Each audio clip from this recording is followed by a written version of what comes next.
Leni Kinzli. She is at the World Food Programme, where she's the spokesperson for Sudan, and she joins me live from Nairobi. Hi there, it's good seeing you, ma'am. Grace was mentioning one of the worst humanitarian crises, one of the worst, one of the most of the worst. These are words that we throw around in the news quite often. It's hard for us to empathize with this because we will never, many of us looking on will never experience this. Can you put into words exactly what this worst or most looks like on the ground? Are aid agencies even able to reach people in Sudan?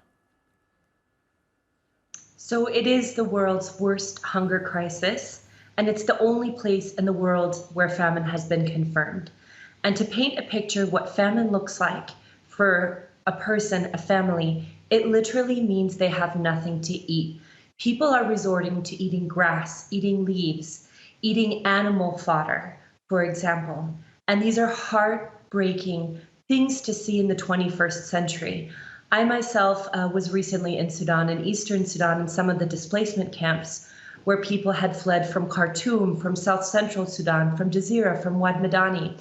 And I met a woman who just had a baby, and she said, I can't breastfeed my baby because I don't have enough nutrients. I don't have enough to eat to produce milk to feed my newborn baby.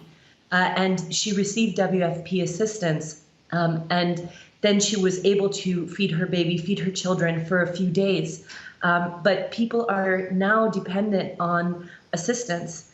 And this, what you see on the ground is just unimaginable that people are having to go through this. And that there's really, even if there's some changes in the conflict dynamics, that there's really no end.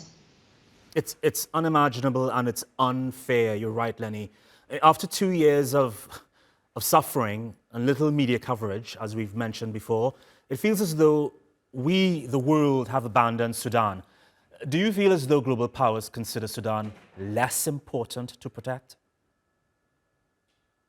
I think the international community could certainly be paying and should and needs to be paying more attention to Sudan.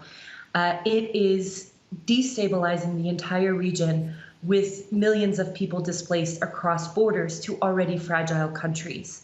But we as WFP, we have not forgotten Sudan. We have been there since the conflict started. We've supported 13 million people with emergency food and nutrition assistance, and we are expanding even further. But for that, we need that international attention because the biggest challenge for us is humanitarian access. And it's really through pressure on the parties on the ground that we need the support at the political level to be able to reach people in the hardest hit areas like El Fasher, like Zamzam. Leni, when the World Food Programme is on the ground there distributing essential supplies, is there any aggression or control trying to be thrown on the organization from the powers that be? So we do face obstruction in delivering assistance, and it takes form in different ways, one of which is lengthy bureaucratic procedures, clearance procedures for trucks, aid convoys.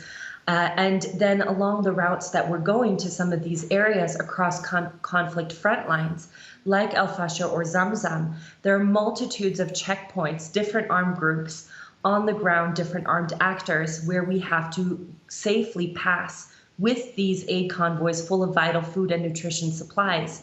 And so that, first of all, takes a long time, and we don't have that time. People who are facing famine don't have that time. We can't delay. So that's just to paint a picture of some of the access restrictions and obstruction that we're facing on the ground.